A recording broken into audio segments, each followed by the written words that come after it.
en España que tenemos es de nuevo de predominio de formatos extranjeros, de estos formatos globales tipo MasterChef, Music Idol. Es curioso que cuando realizamos esta encuesta se estaba emitiendo un reality, porque los realities también entraban dentro de las preferencias, ¿no? Ocupaban los primeros lugares, que se llama La Isla de la Tentación. Me imagino que se conoce en estos países. Love Island también es otra denominación, que es un doble formato porque viene acompañado por una tertulia, talk show, ¿no? Muy consumido por la audiencia joven, 18-24, pero también menores de 18.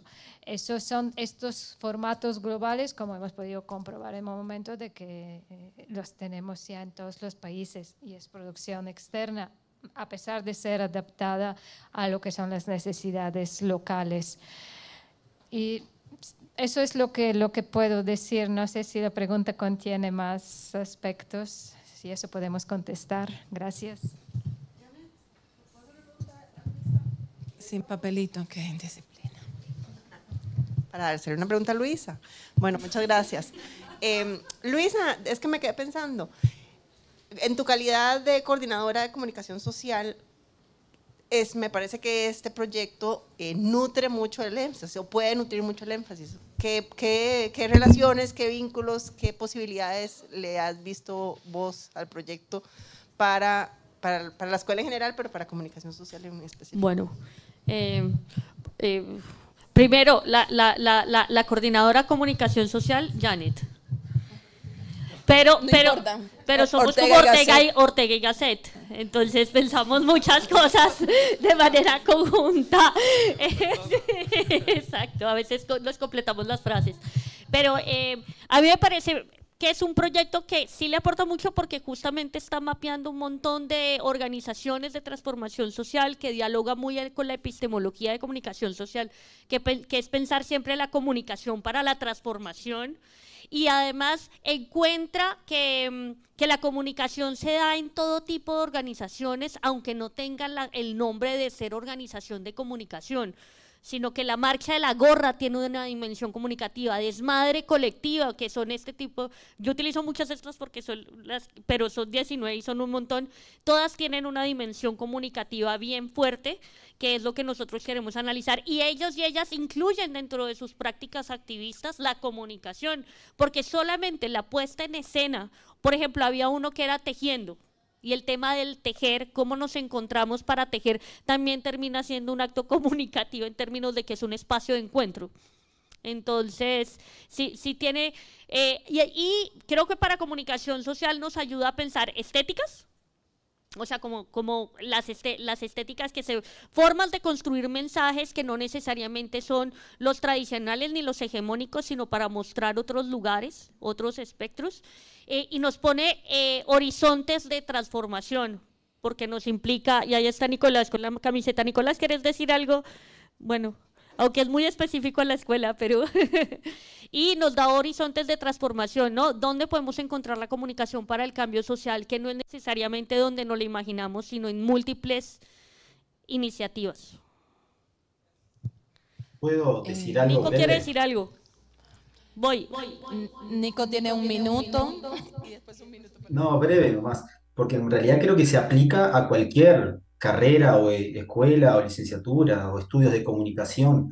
Y varias de las cosas que vimos y encontramos, y por eso queremos ir conceptualizando y afinando un poco eso de las narrativas hackers, nos mostraron, creo, cosas que no siempre se ven, esto, que un poco trivializa, ¿no? Por ejemplo, los feminismos. Vimos cómo los feminismos tienen un rol importante en este tipo de experiencias y cómo capaz pensar esto de hackear, de romper, de generar rupturas con cuestiones establecidas, la incidencia de los feminismos en las comunicaciones en general, pero también en las narrativas, en la forma de contar, de decir, de expresión de diferentes tipos de luchas que no necesariamente tienen que ver con los feminismos también, ¿no? Por ejemplo.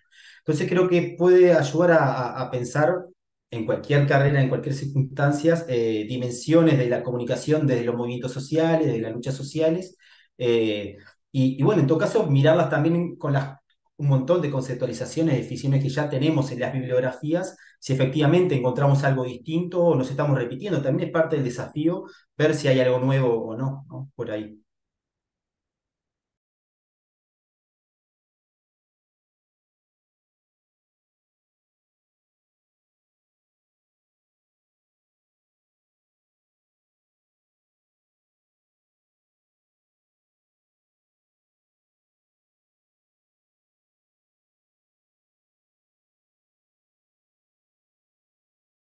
Luisa, lo haré. No lo leí porque me echó atrás el título. Bien, venía el comentario, la entrevista por parte de un experto, creo que de Stanford o de Harvard, ¿no? De estos sitios que siempre son de referencia para nosotros. Y la pregunta que tengo para Luis es si está de acuerdo con esta afirmación.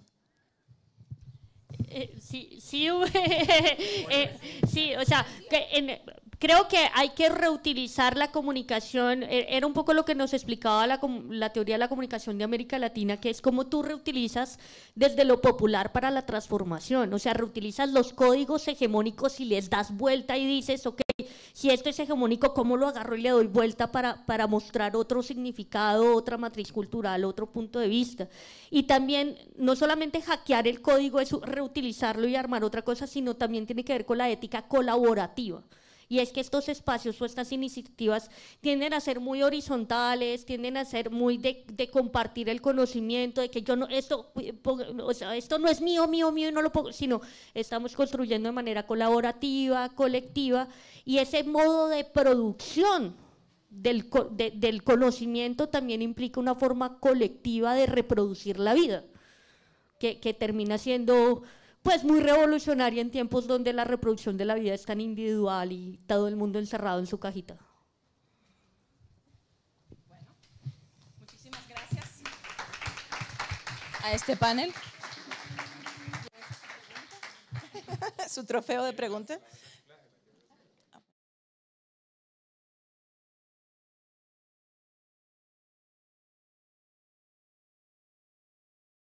Segundo. Fernando Chávez está por acá. Entonces tenemos 3 ponencias. La primera, cine emergente de mujeres costarricenses en el festival, en el Costa Rica, ay Dios mío, en el Festival de Cine de Costa Rica. Curaduría, presencia, posibilidades, con el máster Fernando Chávez Espina, máster Natalia Solórzano. No sé si Natalia está acá, presentas vos, perfecto. Bienvenido. La segunda es género, performance y puesta en escena, herramientas de indagación sobre las representaciones documentales feministas, con Amanda Alfaro y Ana Xochitl, que están acá. Y la tercera es trayectos documentales afro en Centroamérica y el Caribe, con Esteban Richmond, Amanda Alfaro y Ana Eugenia Tona Castellanos. Entonces, bueno, pues la bienvenida a las personas panelistas, 15 minutos para cada uno. Como pueden ver, pues las preguntas las vamos pasando después al final las personas amablemente pues nos la escriben. Y un poco entre apoyo moral y presión psicológica, yo les aviso 5 minutos, 2 minutos, 0 minutos. Está bien, gracias. No sé si se...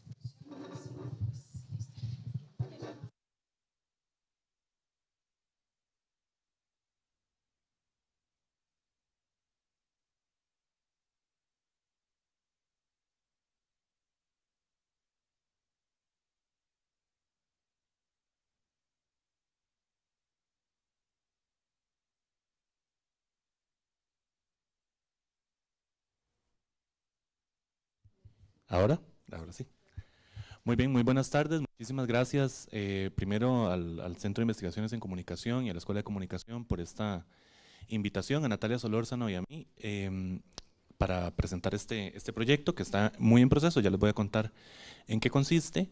Y por supuesto, valgan las disculpas de Natalia, que no nos pudo acompañar hoy porque está en otro evento, pero dichosamente en España, así que está comiendo mejor que nosotros. Pero bueno, lo que les voy a presentar es digamos, una reflexión que hemos tenido Natalia Solórzano y yo a lo largo de los años. Tanto Natalia como yo empezamos a trabajar como programadores del Comité Curatorial del Festival Internacional de Cine en el 2015.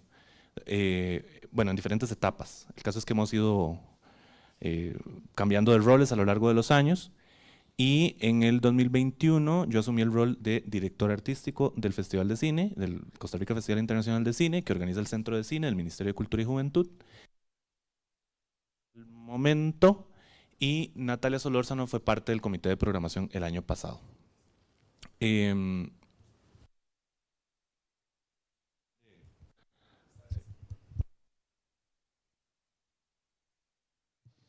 ¿Ahora? Ya. De explicaciones institucionales sobre cómo funciona este proyecto del Centro de Cine, pero bueno, ahorita no vienen al caso.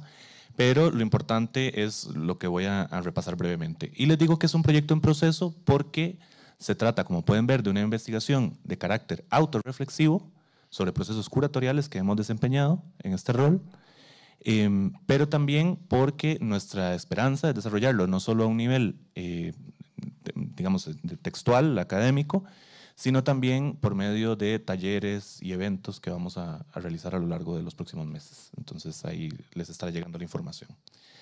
Muy bien. Lo que como les decía, es parte de un proceso de reflexión sobre procesos curatoriales propios del Festival Internacional de Cine, que consideramos que son pertinentes para reflexionar sobre cómo estamos estudiando la producción cinematográfica de nuestro país y de Centroamérica, porque el festival tiene un mandato centroamericano. En este caso nos enfocamos en lo que llamamos cine emergente de mujeres cineastas de Costa Rica. El Festival Internacional de Cine, como otros espacios de exhibición de cine, no es un espacio neutral, ¿verdad? Ningún espacio cinematográfico lo es. No voy a ahondar en esto, pero hay una cierta incomprensión de qué constituye un festival de cine y qué tipo de evento es, donde a veces se asume como un evento neutral, como un árbitro de qué es buen cine, comillísimas, y qué es mal cine, todavía más comillas. Se asume que es una especie de terreno neutro donde se evalúa la calidad como si fuera uno evaluando un producto o una camiseta, la calidad del textil, y no. O sea, hay todo un montón de procesos, factores, circunstancias, presupuestos, instituciones, reglamentos, etcétera, que pesan en cómo se configura la selección y lo que se muestra en un festival de cine. Y nuestro argumento, por supuesto, es que esto no es banal, ni menor, ni secundario a la forma en la que se configura la historia que nosotros mismos nos estamos contando sobre el cine que estamos produciendo en nuestra región, ¿verdad? Un festival de cine es, o más bien, la selección de películas que realiza un comité de programación implica hacer elecciones, de elegir sí, no, pero también, y esta es la clave, movilizar conceptos, introducir conceptos a la discusión, proponer argumentos y optar por unas opciones sobre otras para un público determinado con un punto de vista específico. Todo este montón de especificaciones, de nuevo, no son gratuitas. Todo esto influye en qué películas terminan estando en el catálogo del festival y qué películas se terminan mostrando en salas. Por ende, permite dinamizar visiones sobre cómo ha sido, es y podría ser la cinematografía de una región determinada. Aquí ciertas aclaraciones, ¿verdad?, sobre esto para reforzar esta idea de por qué es importante estudiarlo. Porque seleccionar implica incluir y excluir. Obviamente se refuerza lo incluido y se reorganiza o se redirige lo que se excluye. Es decir, que una película sea rechazada en un festival no necesariamente quiere decir que es mala o que no vale la pena, sino simplemente que se reorienta hacia otro espacio que tal vez sea más pertinente para ella. Entonces, en esta reflexión, lo que hemos estado conversando es justo eso. Cierto posicionamiento curatorial ha presentado cierto cine de mujeres al lado de tendencias dominantes del cine local, en el caso del CERREFIC, sobre todo a partir de que existe un comité de programación. Y esto lo vamos a detallar más adelante, pero básicamente nuestro argumento es, a partir de que existe un comité de programación, por la forma en la que se ha configurado, que amerita un estudio, se han incluido muchísimas películas realizadas por mujeres cineastas que en otra época, en otras circunstancias y en otras configuraciones del festival hubieran sido consideradas lo que en estudios de cine se llamarían géneros menores. Entonces, aquí es importante porque han participado más bien en igualdad de condiciones con películas de narrativa, ficción, dramática relativamente tradicional, que es lo que ha predominado en la mayoría del mundo. El festival, o un festival, puede convertirse así en un espacio de legitimación, debate y circulación. Pero, ¿qué lo determina? ¿Qué determina ese festival? ¿Quién lo está estudiando? ¿Y qué consecuencias tiene? Entonces, proponemos ir más allá del mero estudio textual o narrativo o estético de las películas, que es fundamental y que por dicha está creciendo muchísimo, con mucha velocidad en el país en los últimos años, y estudiar la institución que permite la circulación de esas películas, o que impulsa algunas o no impulsa otras. Muy rápidamente, para recalcar esa idea de por qué consideramos importante estudiar el festival como una institución cultural, como un espacio cultural y como un espacio de comunicación, es porque el festival suele ser el inicio de la vida de un filme. Es la primera fase curatorial del proceso de circulación de una película. ¿Por qué? Porque por año se producen un número cambiante de más o menos 4.500 hasta 10.000 largometrajes al año. Largometrajes. Si nos pusiéramos a contar cortometrajes, que sería imposible, alcanzaríamos un número probablemente de 30.000, entre amateur, profesionales, comerciales, etc., estudiantiles. Y justo consideramos que los festivales son los sitios y ocasiones donde emergen patrones discursivos que nos enseñan sobre cultura cinematográfica, estética, política, activismo, cosmopolitismo o internacionalización y sus contramovimientos. Es decir, en los festivales con mucha frecuencia, no solo los grandes, se presentan ciertas narrativas y su contraparte.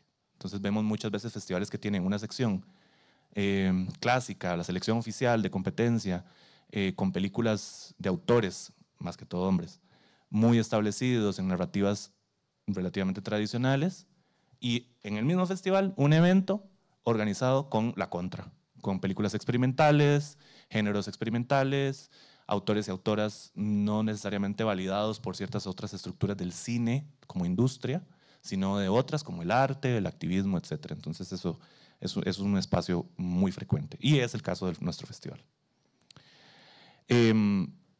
Brevemente, y obviamente esto también requeriría una contextualización desde la historia del arte, que no viene al caso en este momento, lo que entendemos por curaduría en el ámbito específico del cine suele distinguirse entre programación y curaduría. Programación normalmente se usa para eventos como festivales y curaduría tiende a usarse más para archivos, ¿verdad? En la práctica lo que significa es seleccionar, organizar, mostrar, interpretar y promover. Es decir, se hace una selección de un determinado cuerpo de obra y se organiza un evento en torno a ella, se muestra, se discute, se comparte con la audiencia, se comparte con los realizadores, realizadoras, etc. Ahora, evidentemente, estudiar este fenómeno de adentro trae muchos problemas, ¿no? Porque evidentemente estás analizando el trabajo que vos mismo haces como curador o como programador de un festival en este caso. Esta es una pregunta recurrente en estudios sobre festivales de cine por varias razones. Una de ellas es que el trabajo académico, y quienes están aquí presentes lo saben muy bien, es difícil, costoso y toma mucho tiempo. Y eso quiere decir que no necesariamente pueden estar en muchas partes del proceso curatorial de un festival que son tremendamente importantes, pero que consumen demasiado tiempo y que se realizan de maneras generalmente desorganizadas y desestructuradas. Por lo cual, la presencia, la subjetividad, pesa mucho. Lo que quiero decir con esto es básicamente entre más o menos agosto y marzo de este año para programar el festival que se iba a realizar en junio, que ahora va a ser en octubre, personalmente vi como 600 largometrajes y 800 cortometrajes. Entonces, claramente un estudioso académico tendría que estar a la par mía todo el tiempo y estar a la 1 de la mañana viendo películas conmigo para saber por qué estoy descartando o tomando ciertas decisiones, lo cual es muy difícil. Pero además porque hay otro montón de procesos administrativos, de infraestructura, política, etcétera, que pesan en eso.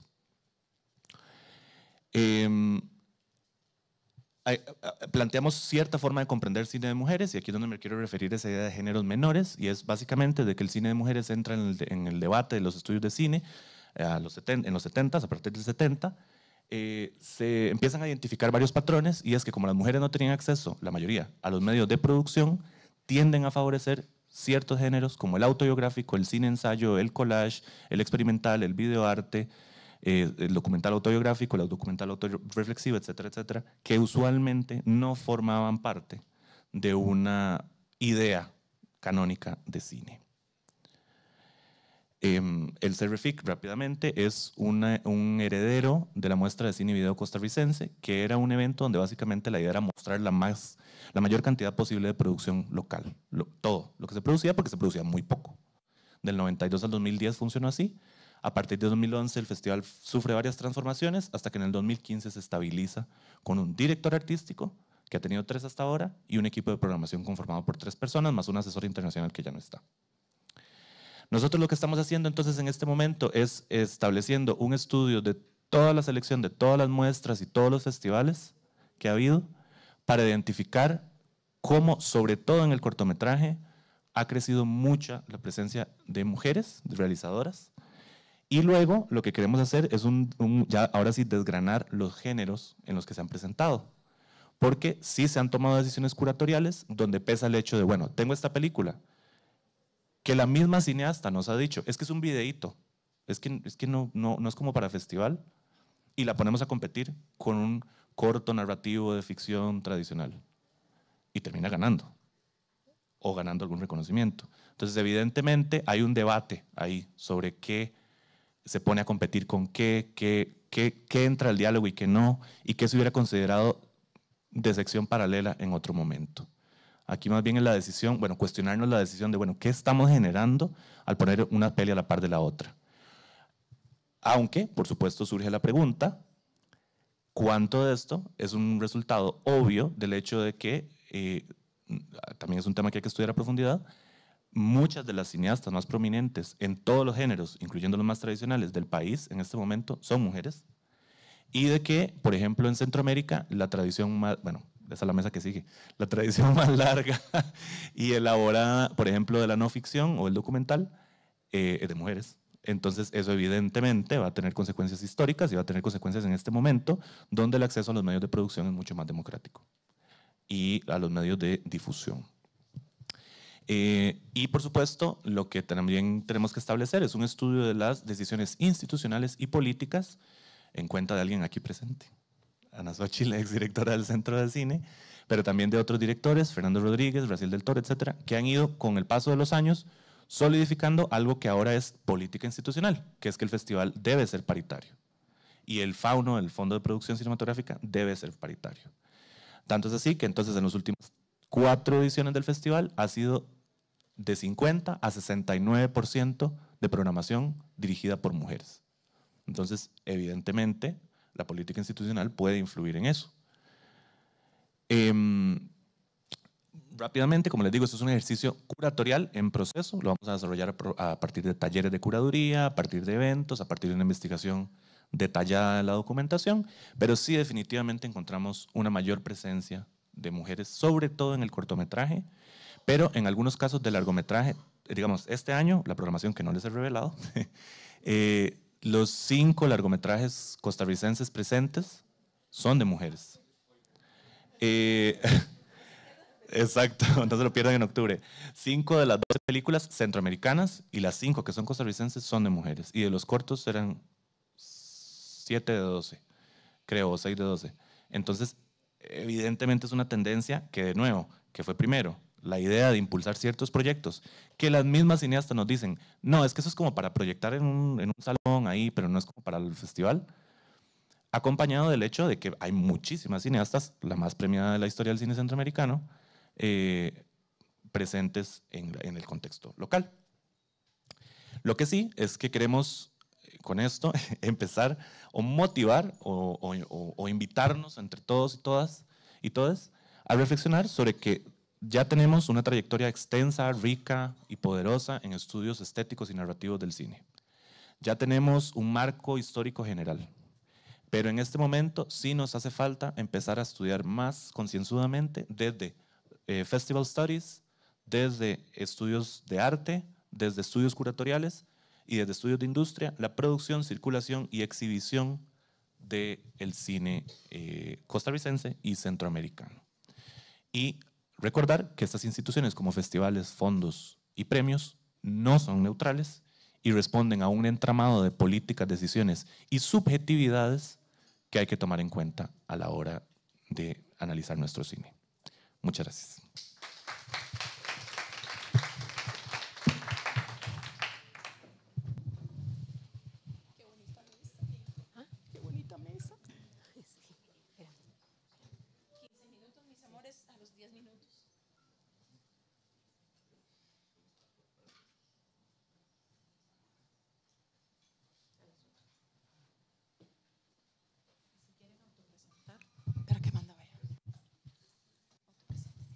Sí, hola.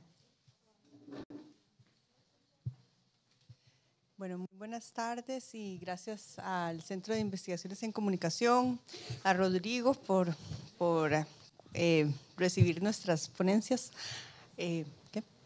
a Janet también, a todo nuestro programa de narrativas y género que está cambiando de nombre. Sí, vamos a ver cómo nos va.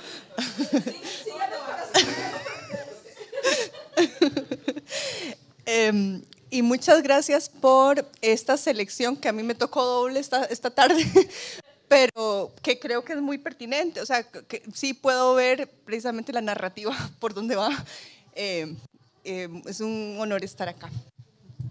Bueno, muchas gracias a todas las personas que están y por supuesto al SICOM y a quienes nos dieron esta oportunidad de compartir con ustedes lo que hoy vamos a exponerles, que básicamente tiene que ver con un siguiente paso en un proceso que iniciamos Amanda y yo en el 2021, donde nos acercamos a las mujeres documentalistas de Centroamérica que han tenido, digamos, una trayectoria muy importante, una por país, y que nos interesó mucho ver cómo son los documentales más comprometidos políticamente, más comprometidos con la historia reciente de la región y de la memoria histórica, quienes están dirigiendo estos documentales, que son mujeres. No lo traíamos preparado, pero es importante mencionar que para una primera etapa de este proyecto escogimos a 6 documentalistas centroamericanas. Lo que realmente nos picó, digamos, lo que realmente nos estuvo intrigando por un tiempo es ver que, bueno, voy a decirlas en orden, digamos, geográfico. Anaís Taracena, Marcela Zamora, Katia Lara, Leonor Zúñiga, Natalia Solórzana y Ana Endara están haciendo cada una, digamos, documentales que desafían y que son bastante, es decir, que de alguna manera rasgan en estructuras de poder muy complejas de la región. Estamos hablando de narcotráfico, de espionaje en el marco de la Guerra Fría, de incesto, y nos llamó mucho la atención que fueran precisamente mujeres las que estaban haciendo este tipo de trabajos. Ahorita vamos a hablar de algunos antecedentes y por qué esto es extraordinario. Y de hecho ellas han tenido, digamos, un reconocimiento de la crítica especializada muy importante. Entonces eso también nos permite, digamos, tener como esa muestra muy, muy representativa de lo que se está haciendo en Centroamérica. Sí, bueno, entonces lo primero que tratamos de establecer es cómo dimensionar, sí, sí, gracias, el aporte creativo de estas documentalistas, examinar los aspectos de la narrativa, la estética, la mirada presente en sus documentales. Y ahora, en una segunda etapa, estamos explorando cómo encontrar rutas desde donde diseñar una herramienta de entrevista semiestructurada que nos permita argumentar el valor poético, el compromiso reflexivo de las representaciones de género, las prácticas cinematográficas independientes en la región y la relación de las narrativas con el contexto sociopolítico e histórico. Para este momento, entonces nos decidimos nutrirnos y hacer una revisión teórica para llegar a precisar, digamos, categorías conceptuales que nos permitieran estructurar y ordenar los instrumentos de indagación. En ese sentido, revisamos a Judith Butler, a Facundo Nazareno, para precisar el concepto de género y performatividad. También revisamos a Pilar Calveiro y Enzo Traverso para, sobre todo, revisar la categoría de la memoria y cómo ésta se posiciona en el origen de la historia. Y a Zizek, con quien coincidimos en la tipología que clasifica la violencia subjetiva y objetiva. Entonces, digamos que la primera categoría, sobre todo es del libro de Butler, de Género en Disputa, y lo que hemos estado trabajando es cómo pusimos en el anterior, digamos, un huevo y una gallina, cómo el género y la performatividad, no se sabe cuál, ¿verdad?, cuál estuvo antes, es decir, que al final estamos un poco… En las sociedades construimos ficciones reguladoras que nos hacen construir un binarismo, pero que el género se nutre y se reitera y se, digamos, articula a través de la performatividad. Al mismo tiempo, la performatividad es ¿verdad?, como una acción constante que le da vida a la idea de género, ¿no? Entonces estamos explorando esta ilusión, ¿verdad?, retroactiva que existe en el núcleo interno de la noción de género, porque también hay algo que tal vez es interesante. En la primera ronda de entrevistas que hicimos, muchas de estas cineastas se resistían mucho a la idea de un feminismo o de una mirada feminista o de un cine de mujer, posiblemente por, digamos, decir, como conflictos que han enfrentado en el mismo ejercicio de su actividad. Sin embargo, digamos, es decir, los datos en Centroamérica nos muestran cómo hay más, o sea, incluso más mujeres haciendo cine que hombres, y aún así hay una invisibilidad, y sobre todo en el ámbito de los documentales. Entonces eso nos interesa saber hasta dónde esa opacidad tiene que ver con precisamente con esa ficción reguladora, ¿verdad?, que el género aporta. Pasémosla tal vez. ¿A qué? Bueno, el quehacer documental de la región centroamericana a partir de la segunda mitad de la década de los 90, tras la firma de los acuerdos de paz, es muy prolífica la producción documental, y me consta que de alguna manera funcionó para, digamos, para hacer un ejercicio de memoria colectiva. La incidencia de toda esta producción documental fue muy importante en el nivel de la denuncia y en la activación de procesos judiciales que culminaron con digamos, el reconocimiento del genocidio en Centroamérica y los juicios a muchos militares, sobre todo guatemaltecos. Entonces, aquí, digamos, estas experiencias y este quehacer cinematográfico documental de la región nos trae, digamos, experiencias comunes, ¿verdad?, que se significan socialmente. Sobre todo recordemos aquellos documentales que vimos en los primeros años de los 2000 de la activación de procesos de búsqueda de fosas comunes, que luego terminaron, como digo, en procesos judiciales. El papel del testimonio en esta producción documental, y que es el caso de las documentalistas y las piezas documentales que estamos estudiando, el papel del testimonio como experiencia vivida coloca a los personajes protagonistas en su condición de testigos. Esto nos refuerza la idea Pilar Calveiro, y Traverso nos habla de cómo la historia, con la integración de fuentes orales, digamos, tiene su origen en la memoria. Tiene su origen en la memoria, pues las historias que contamos. Sí, y también como en una especie de priorización, ¿verdad?, de por dónde construimos esa memoria. En cuanto a la violencia, aquí es donde queríamos mencionar algunos casos que son muy complejos, que, digamos, pero que sí se sostienen como antecedentes de lo que estamos revisando.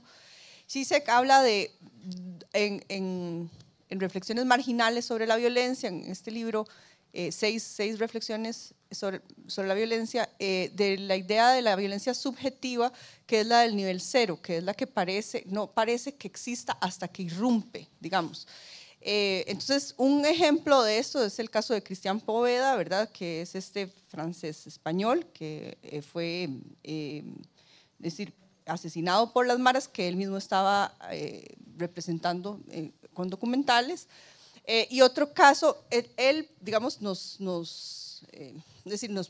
siempre lo mencionamos como una referencia, porque la pregunta es, ¿verdad?, ¿cómo a ellas no les está pasando eso? O sea, si existe ese antecedente. Ese es el, digamos, como Esa es la región de la que estamos hablando, ¿verdad? Esa es la región de la que estamos hablando. Y el otro es el de Berta Cáceres, que bueno, que no es documentalista, bueno, no fue documentalista, pero fue activista, militante e indigenista, y ella, uno de los documentales, el de Katia Lara, es precisamente sobre ella. Entonces estos nos parecen como dos casos que estamos revisando, digamos, sobre cómo es que opera esa violencia subjetiva.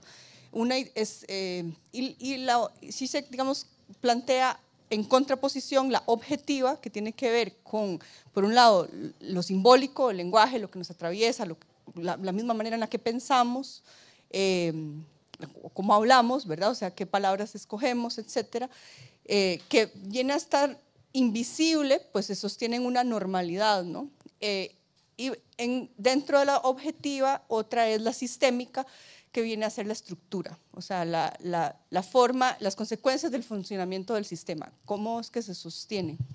Exacto, y entonces es a partir de estas primeras certezas de categorías conceptuales que cruzamos entonces o procuramos cruzar para esta siguiente fase de investigación con dimensiones de análisis que tienen que ver con condiciones de producción, condiciones de circulación y distribución y las condiciones de posible incidencia. Y en esto creo que rozamos muy positivamente con el trabajo que está haciendo Fernando y Natalia, así que tenemos mucho para conversar. Nos acercamos en esta segunda etapa de indagación desde una perspectiva metodológica cualitativa, revisamos a Battiani y Cabrera y coincidimos precisamente en que la entrevista semiestructurada, la entrevista en profundidad y la historia de vida constituyen técnicas conversacionales que permiten un abordaje desde la memoria y que también eso es lo que está ocurriendo con estas documentalistas y sus testigos, ¿verdad? Así les presentamos entonces, y este era el hallazgo que queríamos socializar esta tarde, el instrumento con el cual estaríamos trabajando en las filas y en las columnas, ¿verdad? Ese cruce entre categorías conceptuales y las dimensiones de análisis. Sí, entonces sí, digamos, nos interesa, es decir, tenemos como una columna de categorías y que se cruza con dimensiones que tienen que ver con condiciones de producción, circulación e incidencia. Nos interesa entender cómo son las posturas o las premisas al momento de representar a personajes femeninos, por qué les parece importante contar historias de mujeres o por qué no, porque a muchas de ellas ese no es el caso. Cómo se relacionan ellas con los personajes y con la obra, qué cambiarían en la forma de hacer documental, pero al mismo tiempo cómo hacen cuando finalizan una pieza, a qué recursos recurren, hasta qué punto estos documentales sobrellevan condiciones de opacidad. Luego, por otro lado, perdón, es que no sé cómo, ahí. Sí, nos interesa también, digamos, porque creemos que Centroamérica es particular dentro de incluso América Latina. Entonces, una pregunta que ha surgido, digamos, en el intercambio es ¿cómo orientaría a alguien que venga de fuera a hacer un documental sobre lo que sucede en Centroamérica? ¿Qué recomendaciones le daría?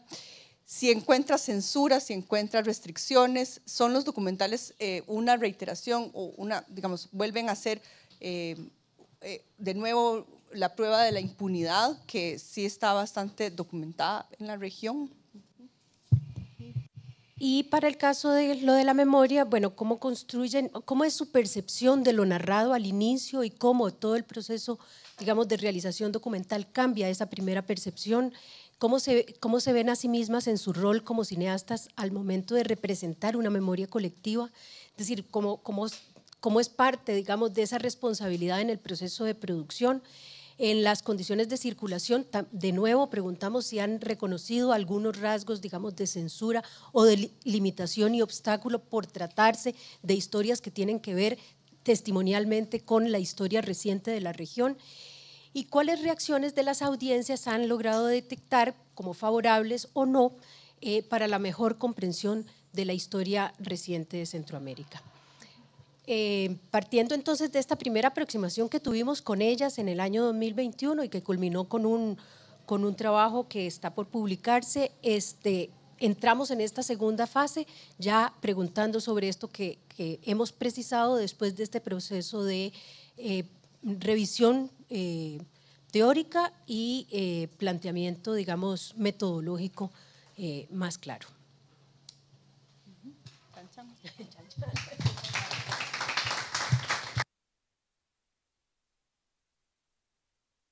Muchísimas gracias. Y Esteban, ¿y usted está? Sí. Te presento. Ahora las preguntas están al final, ¿verdad? Sí, al final. Ya ahorita no.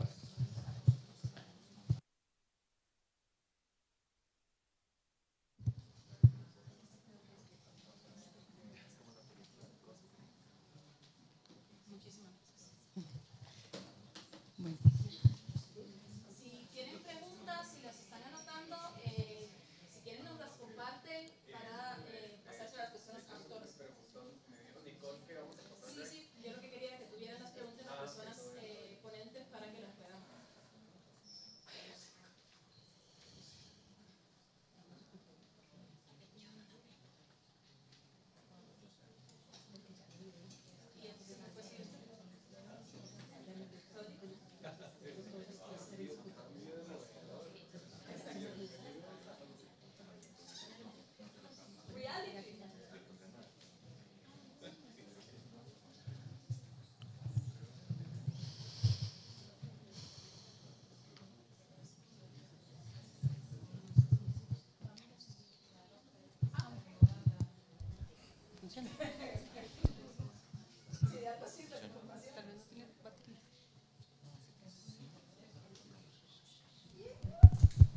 ¿Se escucha?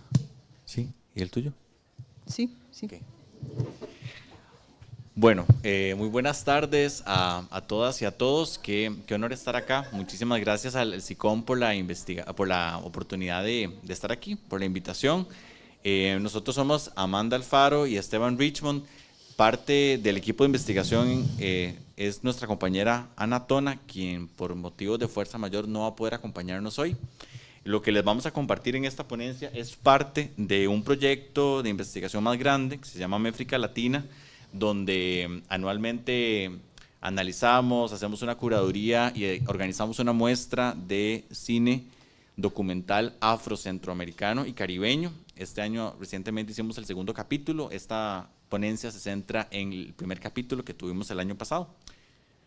Bien, partimos de que las imágenes poseen la cualidad de encarnar otros tipos de presencia, donde cuerpos ausentes habitan una ausencia visible. En el cine documental y el lenguaje audiovisual en general recorporaliza esos cuerpos en nuevas posibilidades simbólicas de representación. Cuerpos filmados como ausencias presentes que a su vez son archivos vivos, individuales o comunitarios que quedan cristalizados en el lienzo de la pantalla. En el cine documental más bien tiene esa cualidad de encarnar, en el cine documental más bien son la cámara y el montaje audiovisual quienes delimitan y quienes definen esos cuerpos representados. Por tanto, podríamos afirmar que los devenires estéticos y las estrategias de abordaje documental se pueden convertir también en territorios simbólicos sobre la comunidad que retratan. Nos hicimos la pregunta, ¿cómo se representan y cómo se recorporalizan esos cuerpos comunitarios desde las producciones documentales de temática afrodescendiente en Centroamérica y el Caribe? ¿Cómo estas producciones se construyen como espacios participativos donde los cuerpos colectivos o comunitarios toman forma? ¿Cómo se conectan estas historias con un contexto histórico que articule los territorios y también articule los temas? Entonces, la selección de obras tomadas en cuenta para el primer capítulo de la muestra Méfrica Latina toma producciones provenientes de Martinica, de Cuba, de Granada, de Honduras, de Nicaragua y de Costa Rica. Estas obras documentales reconstruyen y enuncian experiencias corporales que han sido construidas desde la diáspora, desde la herencia y el presente de los movimientos migratorios, desde la tradición, desde la memoria, las expresiones artísticas también como catalizadoras de experiencias corporales y también desde la reapropiación del espacio urbano. Todas las obras seleccionadas como entes de enunciación despliegan la diversidad del performance corporal de los imaginarios afro en Centroamérica y el Caribe, que son representados desde diferentes técnicas y métodos de creación documental. Voy a hacer una breve digresión con un par de datos que nos ayudan a entender, digamos, la justificación de este proyecto de investigación. Entre 1515 y la segunda mitad del siglo XIX, un total de 36.072 naves con personas esclavizadas cruzaron el Atlántico. Los trayectos de estos barcos, que se resumen en una animación publicada por Slave Voyage, una iniciativa, digamos, de unas 15 universidades en Norteamérica y Europa y el Caribe, durante poco más de 300 años se dieron traslados entre diferentes puntos que nosotros lo enunciamos de esa manera, no se pueden entender de otra sino como transacciones comerciales. Los trayectos y el sometimiento de estas personas continuaron hasta las distintas fechas en las que se abolió la esclavitud, como sabemos, 1804, en el caso de Haití, y 1888 para Brasil. La abolición no se dio sin un traslado de costos, y es todavía digamos, bastante ofensivo que se hable de compensación, ¿verdad?, para las personas que esclavizaban a otras personas, y por otro lado restauración para las personas que fueran víctimas de ese tránsito de cuerpos. Esta dinámica, esta relación de poder está en el centro de toda la producción económica, política y cultural, que es la que estamos documentando.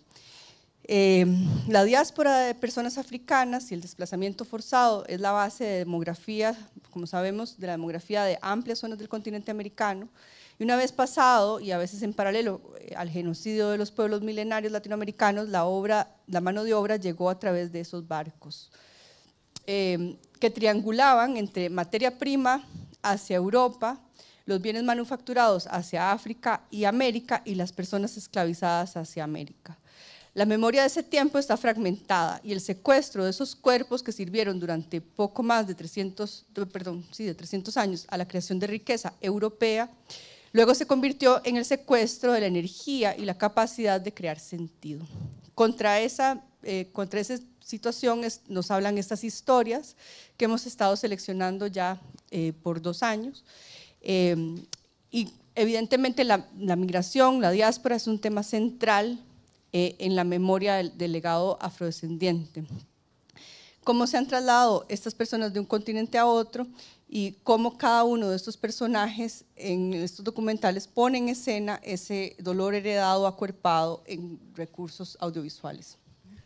Bien, un detalle no menor que nos es muy importante destacar es que de los 10 documentales que se presentaron en este primer capítulo de la muestra, únicamente 3 están realizados por personas afro, centroamericanas y caribeñas, ¿verdad? Esto debido a las dificultades que aún hoy en día encuentra la producción y la circulación de este tipo de documentales dentro de la cinematografía regional.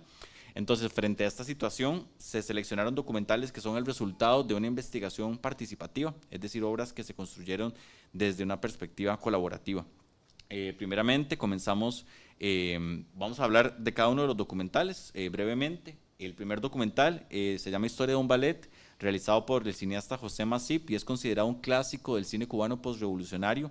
Es una obra que parte de un montaje de una coreografía llamada Suite Yoruba, del teatro, de la compañía del Teatro Nacional de Cuba, y la coreografía se inspira en un cuento folclórico expresado a través de la danza moderna. La propuesta del montaje se construye a partir de un manejo dinámico del ritmo de edición de las imágenes en sinergia con los movimientos de los bailarines. En este documental se realiza un regreso al origen, a un pasado y a una historia para entender un presente que se inscribe en una búsqueda de una identidad nacional multicultural. Ese movimiento entre pasado, y presente, entre Europa y África, se traduce en el documental en un recorrido de los coreógrafos de danza moderna que parten del Teatro Nacional hacia los barrios populares en búsqueda de música y de bailes tradicionales para llevarlos y ponerlas en escena en el teatro. Se produce así un desplazamiento de la danza moderna de origen europeo hacia la danza popular de religiones tradicionales de origen africano, institucionalizando u oficializando lo popular dentro de un proyecto político de construcción de una identidad nacional. La voz en off que tiene el documental de carácter informativo y educativo alude a un nosotros. El documental de hecho abre con la siguiente frase: en Cuba ya tenemos Teatro Nacional.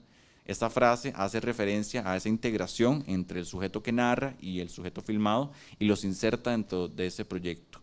Este carácter inclusivo en realidad forma parte de las reflexiones que muchas cineastas y muchos cineastas de la Revolución Cubana tuvieron, ¿verdad?, que indagaron sobre esas características constituyentes del ser nacional y de la propia identidad nacional. De hecho, ese nosotros es una constante en el de Sara Gómez y Tenemos Sabor, en el que se incluyen sujetos filmados en su reflexión sobre las raíces culturales de Cuba.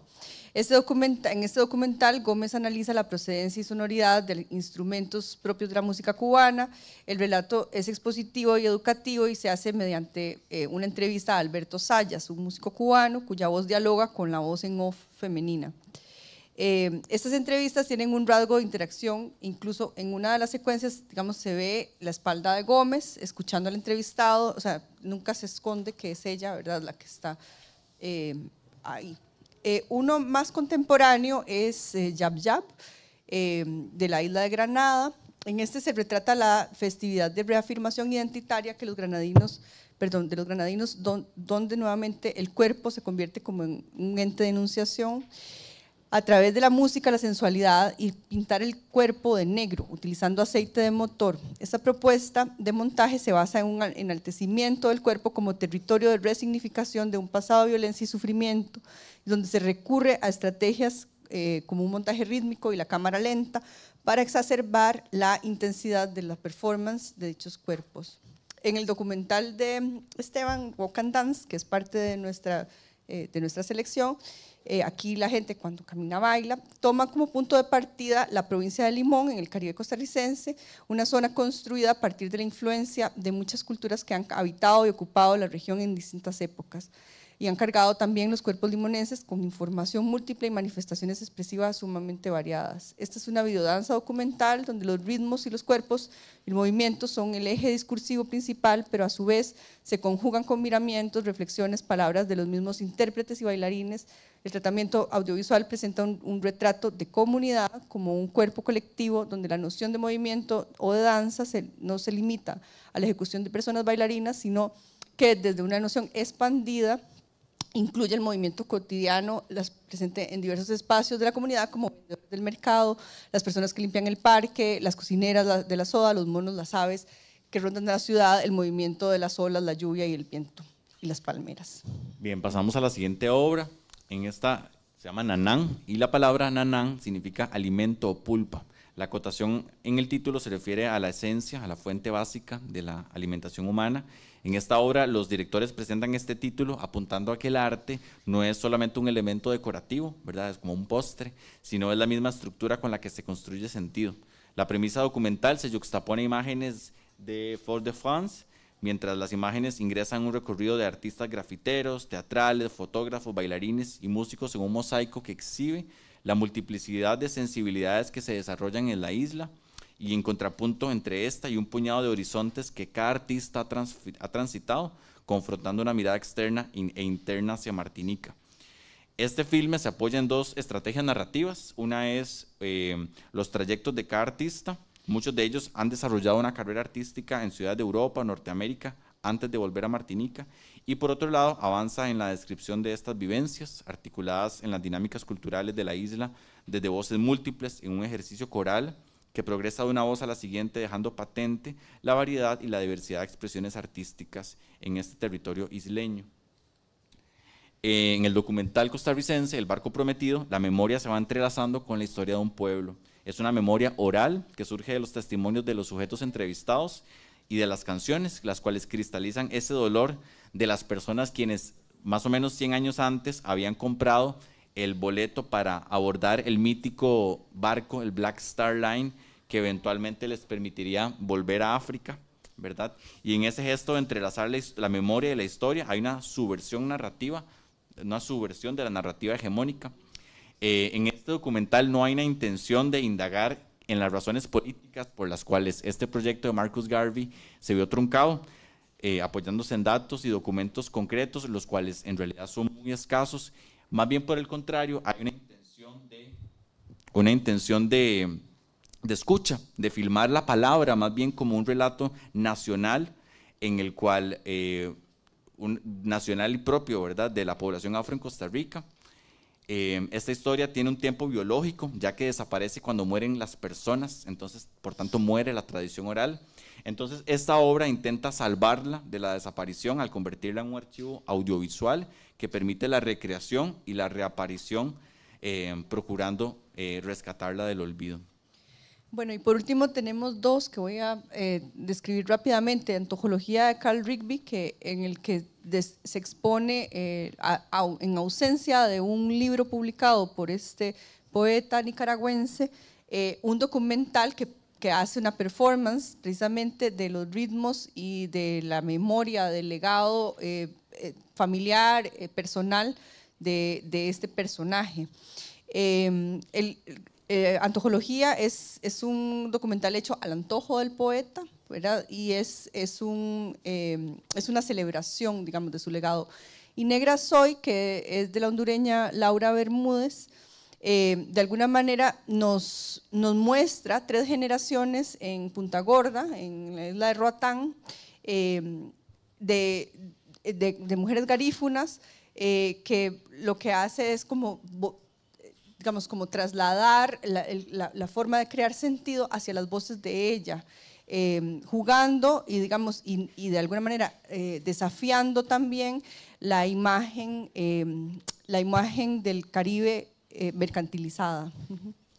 Bueno, como parte de las reflexiones, también tomando en cuenta que este es un proyecto que está en construcción. Hemos tenido apenas, bueno, ya vamos por la segunda muestra, pero el proceso como de análisis lo hemos hecho con la primera, y tal vez de todo este proceso nos podemos llevar o reafirmar que evidentemente los mecanismos fílmicos operan como una suerte de cuerpo expandido, ¿verdad? Y que algunas de las estrategias retóricas y estéticas que encontramos son la consideración de los elementos locales para construir ambientes y narraciones, el recurso coral, que es bastante recurrente, y la concreción de la memoria.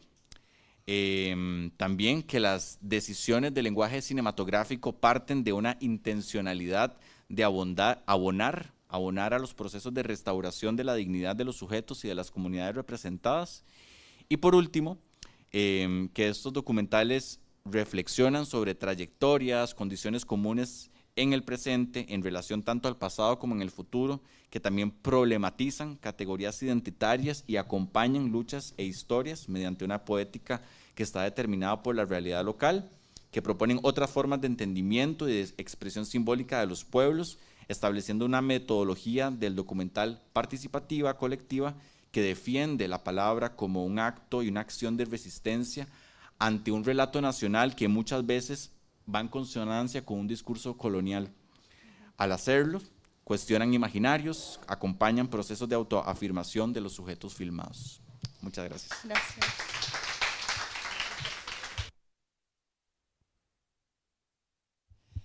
Muchas gracias. Creo que en este momento nos autohackeamos y vamos a exponer las 2 ponencias que faltan. Lisbeth Araya y yo, y después hacemos preguntas compartidas y a Rodrigo le toca la... Cambio de persona moderadora. Ahora soy yo. Bueno, sí, le damos las gracias a Amanda y a Stan Richmond, y vamos a pasar con Janet Martínez y Lisbeth Araya. Entonces les voy a pedir, primero Liz. Ok, entonces primero Liz. Janet, les iba a pedir si podían estar juntas en la mesa para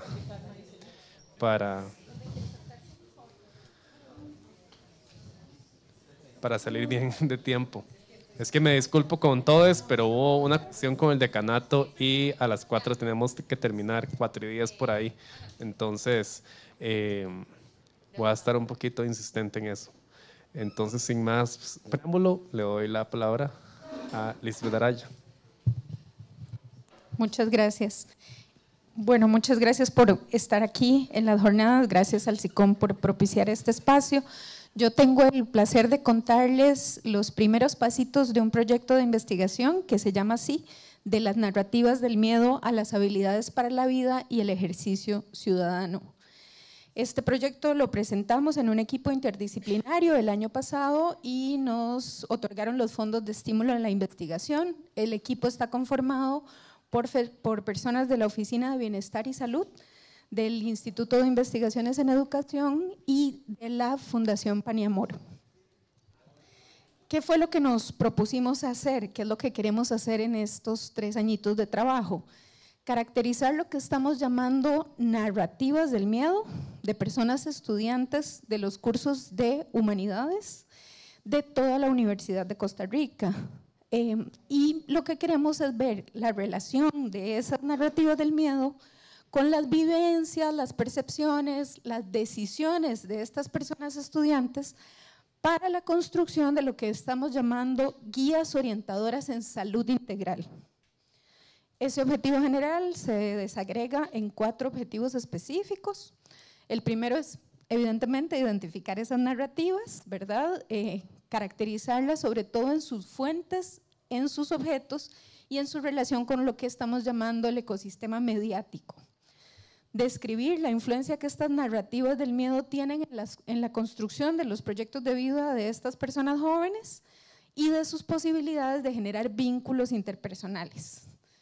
El tercer objetivo específico es identificar la relación entre esas 3 grandes dimensiones: narrativas del miedo, habilidades para la vida y ciudadanía. Y el otro es un objetivo más administrativo, ¿verdad?, que tenemos en la investigación, de divulgar sus procesos y sus resultados. Muy rápidamente, ¿por qué investigar miedo?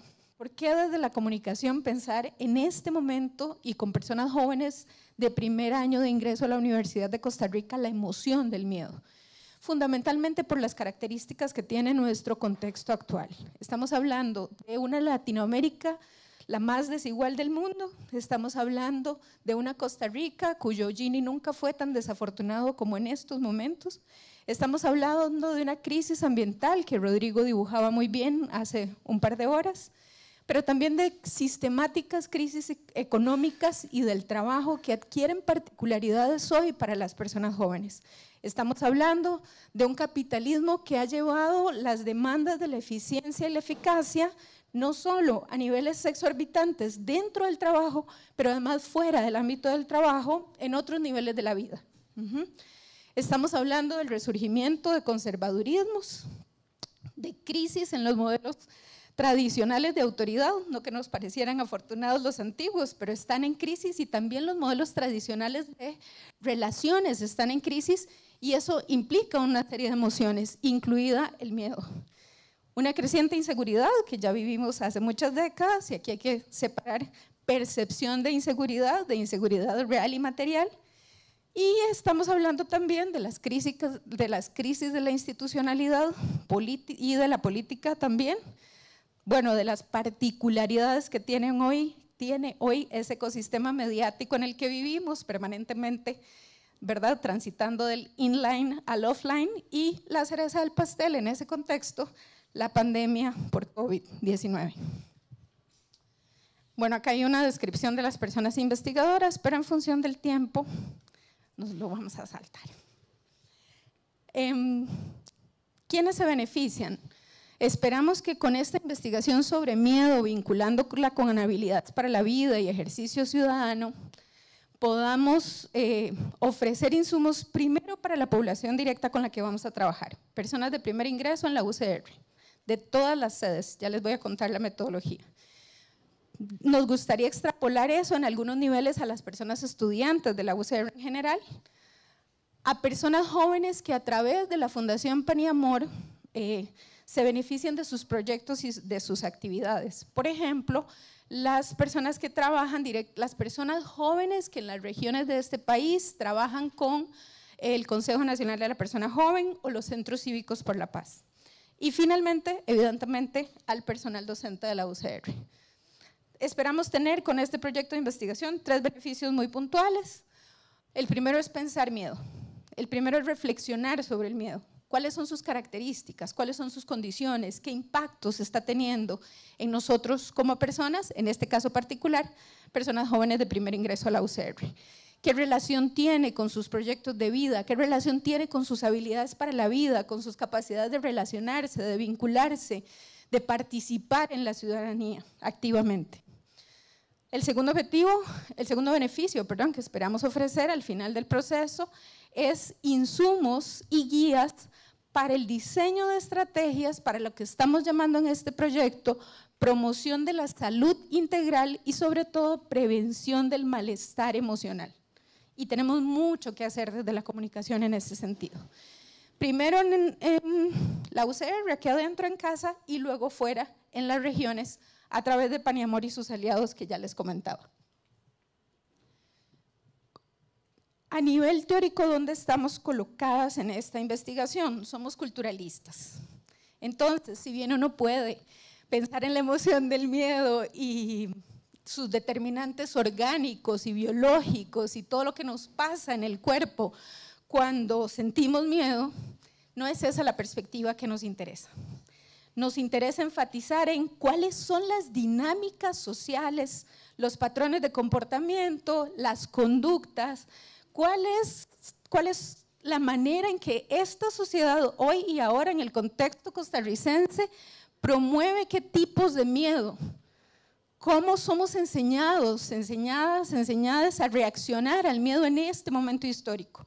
¿Sí? Esa es la perspectiva. No podemos ser culturalistas sin analizar relaciones de poder. Evidentemente, nos interesa pensar entonces necesariamente la emoción del miedo como parte del control social. No podemos, digamos, evitar esa reflexión, al contrario. Y por supuesto, pensamos en la emoción del miedo como una emoción política, ¿verdad? Por eso pensamos en ciudadanía.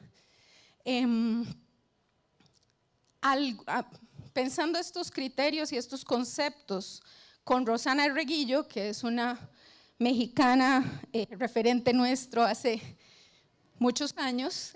Rosana tiene 25 años de trabajar miedo, con jóvenes además. Y entonces ella, pensando desde Ulrich Beck y de una cantidad de otros autores y autoras, dice, una de las características actuales es que el miedo, aunque tiene unos objetos y aunque tiene unos sujetos específicos y unas fuentes, que ya les voy a comentar rápidamente, sobre todo tiene una característica hoy de ser transfronterizo y generalizado. ¿Sí? El miedo se volvió, dice ella, una emoción omnipresente. La globalización del miedo, diríamos con otras y otros autores. Y además, siguiendo a Vázquez, decimos, el miedo y sus narrativas han perdido la lógica occidental clásica de la modernidad de pensar en causas y efectos, y hoy tienen características mucho más difusas, incluso pensándolo en el ámbito de las noticias falsas, ¿sí? Es decir, si antes nosotros pensábamos desde una lógica cartesiana, ¿sí?, desde las nuevas maneras de entender la vida emocional y de analizar las realidades, el miedo se circunscribe en esa también deslegitimación de la racionalidad anterior, ¿sí? Y se distancia de la lógica. Entonces vamos a tener unos miedos que algunos autores llamarían mucho más irracionales, ¿sí? En ese sentido, como hablamos de habilidades para la vida y nos interesa pensar el tema de la sociabilidad, pensamos también el miedo como una forma de relación, ¿verdad? Como una condición para vincularnos. ¿Cómo nos relacionamos hoy si tenemos de telón de fondo la desconfianza y el individualismo? ¿Verdad? ¿Qué tipo de vínculos somos capaces de crear en ese contexto, en el marco de esas narrativas? Por supuesto, desde la lógica que ha instaurado el capitalismo, ya lo decía muy bien Luisa antes, y lo decía Rodri también hablando del capitalismo y del patriarcado, desde sus lógicas se ha priorizado y nos han enseñado a priorizar al sujeto individual y a resolver teóricamente todos solitas, solites, solitos. El marco teórico está centrado en 3 grandes dimensiones, ya les conté miedo. Luego hablamos de habilidades para la vida y de ciudadanía, eso también concuerda con los objetivos. Otras definiciones que estamos usando en el marco teórico para entender miedo, además de estas que ya les comentaba, son estas de pensar el miedo como resultado, como condición, como herramienta o como fin en sí mismo. No me da la vida para entrar en detallarles cada una, pero lo podemos ver después cuando tengamos otros espacios y otros avances. También estamos hablando en los objetivos de preguntarnos por las fuentes del miedo.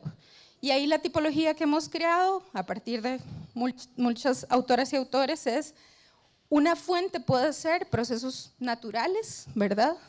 Otra fuente, como lo fue pandemia, puede ser la salud. Otra fuente de los miedos puede ser la economía y el trabajo y las crisis de desempleo y la precariedad y la uberización, como le llama Bilio.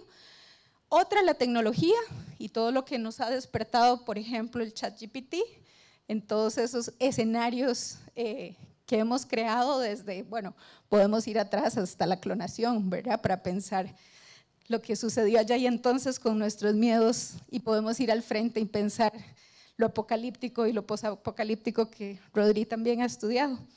Y por último, la última categoría que estamos usando en el marco teórico para entender miedo es objetos del miedo, ¿sí? Algunos autores y autoras van a decir que en realidad el miedo básico y estructural de los humanos es a la muerte y que todos los demás derivan de ese miedo. Y entonces estamos pensando en muerte como criterio general, pero en derivaciones de ese miedo, como todas las pequeñas pérdidas cotidianas que tenemos, todas las que vivimos, por ejemplo, en la pandemia, ¿sí? Todas las rupturas a las que nos enfrenta el proceso natural de la vida. En síntesis, cuando pensamos objetos del miedo, podemos pensar con Martha Nussbaum el tema de la fragilidad humana y de cómo nos enfrentamos o no hoy a la fragilidad que caracteriza nuestra vida. Y por último, claramente, teorizamos sobre el ecosistema mediático. En las últimas dos categorías, voy a ser todavía más breve, trabajamos habilidades para la vida, también desde Martha Nussbaum, pensando muy aterrizados en contexto. Es decir, habilidades para la vida responde a una realidad específica de una geografía y un tiempo de sujetos situados. Hablamos de bienestar emocional, abandonamos la idea de salud mental porque nos parece que ya está superada, tiene algunos problemitos que le encontramos epistemológicamente, y hablamos de habilidades para la vida en el marco de la dignidad humana. Ciudadanía, ya conocemos la perspectiva latinoamericana de ciudadanías comunicativas, y también pensamos ciudadanía evidentemente desde la participación y la incidencia política. Y termino contándoles la metodología de este estudio. Se trata de un enfoque mixto y de un alcance descriptivo y correlacional que tiene dos fases. La primera es quanti y la segunda es quali. En la primera vamos a trabajar con un cuestionario autoadministrado. Vamos a usar las sedes de la Universidad de Costa Rica como estratos en el sentido estadístico del término. Vamos a trabajar muestreo estratificado proporcional de varios grados, con un 95% de confianza y un 4% de margen de error en esa muestra. Y la segunda fase es quali, y vamos a trabajar por áreas de conocimiento con grupos focales conformados por personas estudiantes de cada una de esas 8 áreas en las que la universidad divide su trabajo. Y finalmente tendremos, esperamos al final de este proyecto de investigación, 6 productos en concreto. Un video de 5 minutos que expone los resultados de la investigación, 3 infográficos, una guía orientadora para crear metodologías socioeducativas en ese perfil de salud integral y prevención del bienestar emocional, prevención y bienestar emocional, y una guía de lineamientos para elaborar estrategias grupales para la intervención sobre todo lo que les contaba, los centros cívicos por la paz del Consejo de la Persona Joven. Y en el plano más académico tenemos 2 productitos, 3 artículos, uno por cada año de trabajo, y una participación alguna en un congreso que podrá ser nacional o internacional. Muchas gracias.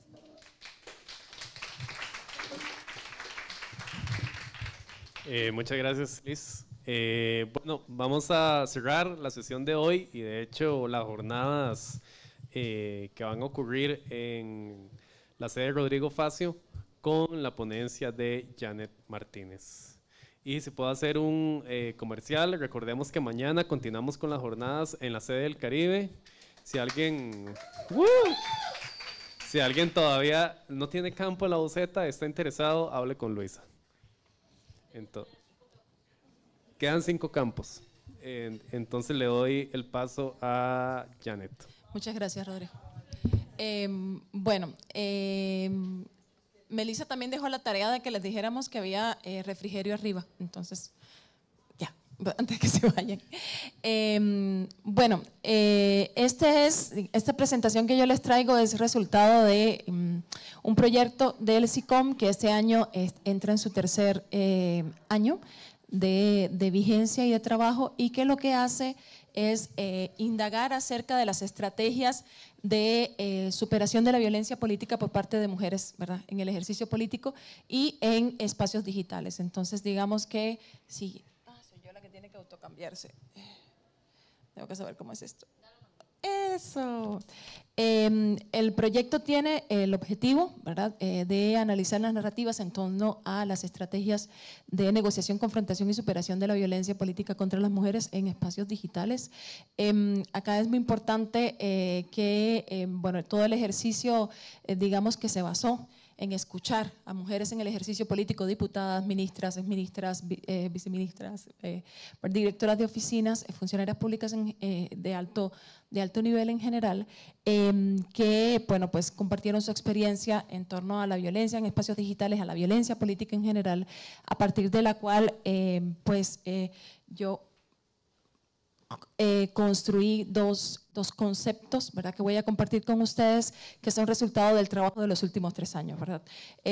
Son 2 conceptos de violencia digital contra las mujeres en el espacio político y comunicación política digital que se construyen a partir de la revisión teórica y bibliográfica internacional y latinoamericana. En segundo lugar, a partir de la conceptualización de violencia contra las mujeres en política, tipificada por la Ley de Atención, Prevención y Sanción de la Violencia contra las mujeres en el ejercicio político, ¿verdad? Y sobre todo a partir de la escucha de pues las mujeres en política, fundamentalmente diputadas, que he de decir que los últimos 3 años han sido quienes han estado más anuentes a narrar sus experiencias de violencia, fundamentalmente porque digamos que son de los sujetos políticos más expuestos en la narrativa mediática, en la narrativa de las redes sociales digital, ¿verdad? Y eso ha tenido un impacto en el ejercicio, ¿verdad? Entonces, bueno, pues esta violencia, ¿qué es la violencia digital contra las mujeres en el ejercicio político? Pues es la violencia que se basa en el uso de las tecnologías de la información y la comunicación, fundamentalmente Internet y redes sociales, como mecanismos de discriminación, silenciamiento y control de las mujeres en el ejercicio político en espacios digitales. Se articula con violencias históricas y contemporáneas y debe ser leída en clave interseccional en su relación con el racismo, la misoginia, el edadismo y la LGTBIQ+ fobia, ¿verdad? Entonces, digamos que partimos de un principio: las mujeres en el espacio público viven experiencias de violencia, en el espacio público digital viven experiencias de violencia digital, pero esa violencia no atraviesa de la misma manera a todas las mujeres, sino que está atravesada por los lugares geográficos en los que viven, si son diputadas que vienen de zona rural, si son diputadas que son mujeres jóvenes o son leídas en el espacio como mujeres jóvenes, ¿verdad? Y por tanto son infantilizadas en el discurso violento de las redes sociales, y la orientación sexual de las mujeres también es evaluada, revisada y juzgada como parte de todo el proceso de deslegitimación de su labor y su trabajo político. ¿Cómo se expresa? Bueno, pues intenta ridiculizar y deslegitimar la capacidad de liderazgo, gestión y conocimiento de las mujeres en política a través de la reproducción de estereotipos de género que buscan limitar la presencia de las mujeres en el espacio público y en la toma de decisiones. Entonces, digamos que tiene una dimensión claramente de control sobre el cuerpo y la voz de las mujeres, una intención clara de disminución de las agencias políticas de las mujeres y de su participación, ¿verdad? Las formas en las que se expresa, bueno, pues los discursos en los que se incita al odio, ¿verdad? Ya tenemos varios estudios en el SICOM en los que se analiza cómo las redes sociales están sirviendo en este momento para discutir la violencia contra las mujeres, no necesariamente desde la perspectiva de los derechos humanos, sino como como ejercicio político de control y dominación, ¿verdad? Amenazas contra la integridad física haciendo uso de plataformas digitales. Esto es importante porque aunque estamos hablando, digamos, de probablemente violencia simbólica, sí hay, y hay una transferencia, ¿verdad?, entre los comentarios generales hasta los mensajes privados, por llamarlo de alguna manera, y las amenazas a la integridad física de las mujeres y sus familias. Esto tiene un impacto, digamos que en las decisiones de participación política que toman las mujeres y en las decisiones que toman las mujeres políticas para exponerse en el espacio digital, ¿verdad? Ok. En cuanto a la comunicación política digital vista desde una perspectiva de género y a partir de las experiencias que las mujeres entrevistadas y que los equipos de comunicación de las diputadas y ministras entrevistadas nos dicen, ¿qué son? Bueno, en primer lugar, acciones estructuradas con fines de comunicar a públicos y audiencias específicas que están muy claramente delimitadas porque son las personas que votaron por mí, ¿verdad? Son las personas de mi provincia, son las personas que comparten mis ideales políticos, por llamarlo de alguna manera, ¿verdad? Es esa rendición de cuentas, esa relación con esos públicos haciendo uso de las redes sociales, y eso sucedió tanto durante la campaña política como durante los 4 años de gestión, ¿verdad? Tiene una función informativa. Es importante que digamos que las entrevistadas tienen una visión de que las redes sociales son el espacio en que pueden, número 1, controlar la narrativa, número 2, generar ellas mismas la narrativa del trabajo que realizan, rendir cuenta, ofrecer información a las audiencias, ¿verdad? Y es una respuesta tangencial a la complicada relación que tienen los medios de comunicación con la representación de las mujeres en general, las mujeres en política en particular, ¿verdad? Entonces, digamos que es la visión estratégica de por qué se usan las redes sociales, independientemente de la cantidad y frecuencia con que se haga ese uso, sí está como contestación hacia la invisibilización mediática, ¿verdad? La construcción de una narrativa política propia, ¿verdad? Y bueno, pues el sentimiento de que es un espacio de autonomía donde mi equipo y yo vamos a construir la narrativa. Hay una preocupación permanente por mostrar que se está trabajando, ¿verdad? Que se están haciendo cosas, que se está respondiendo a las necesidades de las comunidades que votaron por ellas. Entonces, por lo menos en el discurso político eso queda muy claro. Ok. ¿Cuáles son las dimensiones del análisis a partir de las cuales trabajamos, ¿verdad? La primera es que hay, bueno, pues la primera no, la central y la que corresponde a esta presentación. Hay estrategias de prevención y erradicación de la violencia política en redes sociales aplicadas por los equipos de comunicación de diputadas fundamentalmente, pero también de, digamos, ministras y exministras. Lo primero que yo quiero señalar acá es que es muy importante cuando la mujer en ejercicio político, cuando la figura política tiene conciencia de la importancia de la comunicación en los procesos, que no está viendo la comunicación como un proceso transmisivo, sino que está viendo todo el tema de posicionamiento, el tema, ¿verdad?, de el lugar político de la comunicación, y a partir de ahí se entiende la estrategia de comunicación como algo que se hace de manera cotidiana, ¿verdad? Sí existen otros perfiles que tienen mucho menos que ver con la, digamos, que tiene una dimensión generacional también, en el cual se le da poco, digamos, reconocimiento al papel de la comunicación, no solo en la construcción de la imagen, sino de la narrativa política, y que termina resultando en una representación baja de las mujeres en redes sociales y por tanto digamos que una bajo reporte también de las acciones políticas que realizan y el uso de las redes sociales en general, ¿verdad? Entonces, aquí hay una distinción entre aquellas figuras políticas que sí tienen una clara concepción de lo que es la comunicación política y para qué se necesita, y a partir de ahí marcan una estrategia en redes sociales, ¿verdad? La segunda tiene que ver con los niveles de reconocimiento de violencia digital. Si hay un equipo de comunicación, hay un reconocimiento explícito de la violencia digital contra las mujeres. Hay una comprensión de que se trata de violencia por el hecho de ser mujeres. Esto es interesante porque esto es transversal, no importa la bandera política, no importa el color político, todas las mujeres que están en puestos de toma de decisión perciben, viven y nombran la violencia. ¿Qué varía? La capacidad con la que ellas enfrentan la violencia, ¿verdad? Violencia sí hay, pero a mí no me afecta. Yo tengo cuero duro, yo estoy por encima de eso, allá voy. Violencia sí hay, pero eso le pasa a las mujeres que no saben imponerse, ¿verdad? Este es un proceso de negación de la violencia digital y de la violencia política en general, y que tiene mucho que ver con la negación de, digamos, de la condición estructural de la violencia contra las mujeres, la dimensión estructural de la violencia contra las mujeres.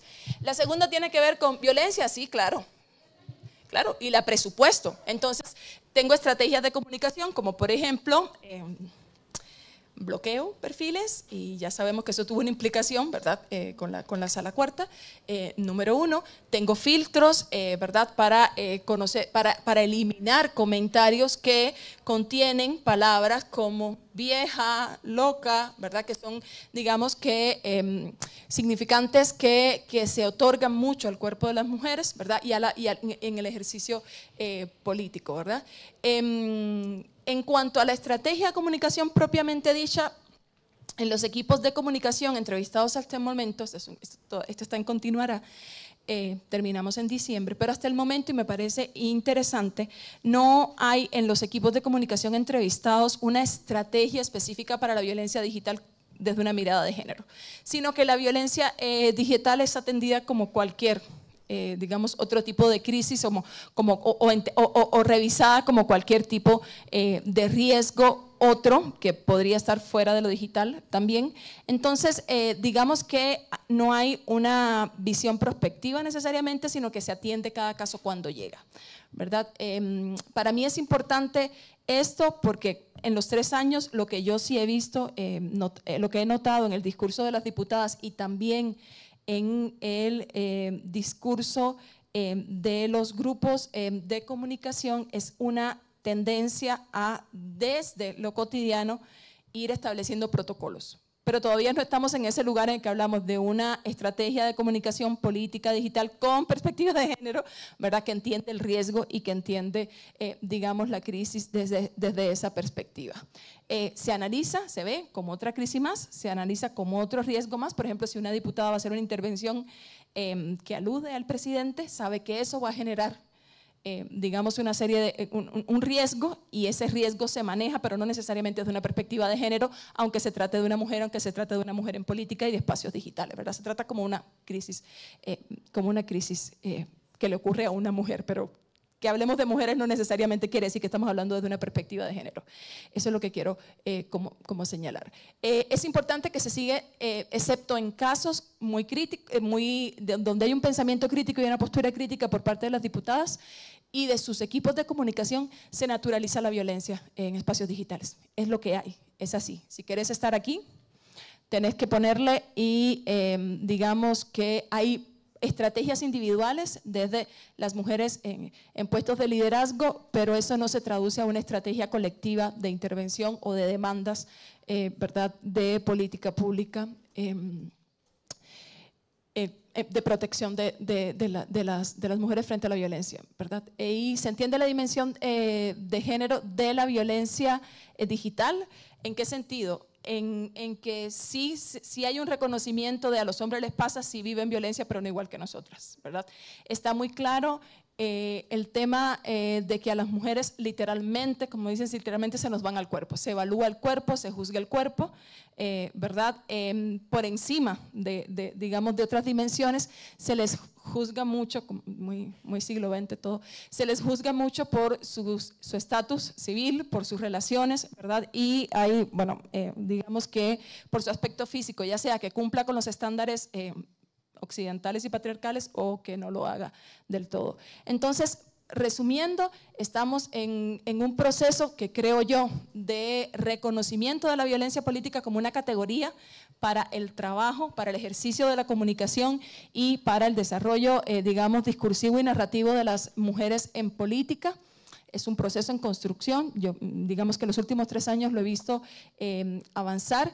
En segundo lugar, falta, y yo creo que ahí se genera un espacio para esta escuela, ¿verdad? Y para la formación de comunicación estratégica con perspectiva de género, falta esa dimensión, falta la dimensión de una comunicación estratégica con perspectiva de género digital y fuera de lo digital, ¿verdad?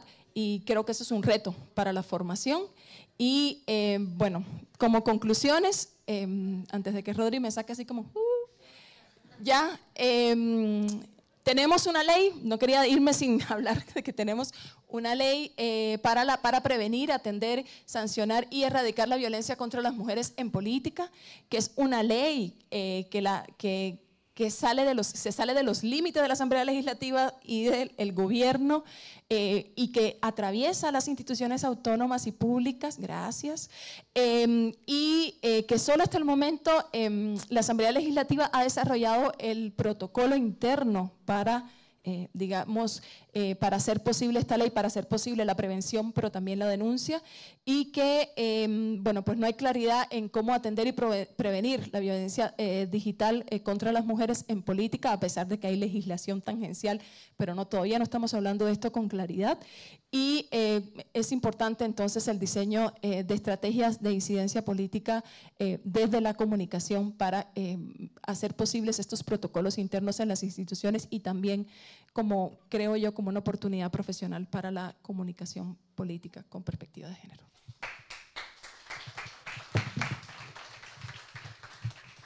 Muchas gracias tanto a Liz como a Janet. Tengo la mala noticia más bien de decirles que nos tenemos que ir ya. Entonces, pero hay una buena noticia, y la buena noticia es que hay un café en el segundo piso, entonces la idea es que quienes tengan una pregunta puedan continuar la conversación y el diálogo con las personas expositoras en el segundo piso. Les quería agradecer a todas las personas que vinieron, su participación. Damos por concluidas las jornadas, como les decía antes, en la sede de Rodrigo Facio. Mañana continuamos en la sede del Caribe. Y bueno, creo que ha sido una gran experiencia de compartir hallazgos, de conocer nuevas perspectivas, y les doy las gracias a todo el mundo. Muchas gracias a Margot, a Melissa, a Nicole, a Marilyn, a Cindy, a María y a Anita, que está aquí. Por todo. Anita está ahí. Entonces, bueno, muchas gracias y nos vemos mañana en el Caribe. Y a Janet.